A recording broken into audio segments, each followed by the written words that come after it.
Have you ever been in a situation where someone keeps bringing up another person just to make you feel uncomfortable? Like, oh, my ex used to do that so much better. Or, my friend thinks you're not good enough for me. Or even, so and so really wants to be with me, but I chose you.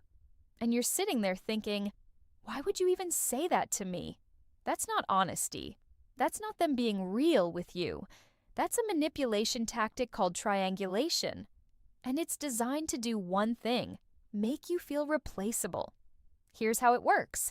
The manipulator brings a third person into the dynamic, whether it's an ex, a friend, a coworker, or even a complete stranger, and uses that person to control your emotions. Suddenly, you're not just focused on your connection with them, you're competing, you're comparing, you're wondering if you measure up. And while you're busy feeling insecure, they're busy enjoying the power, because now you're trying harder, you're seeking their approval, you're afraid to mess up because someone else is waiting in the wings. Sound exhausting? That's because it is. Here's what you need to understand.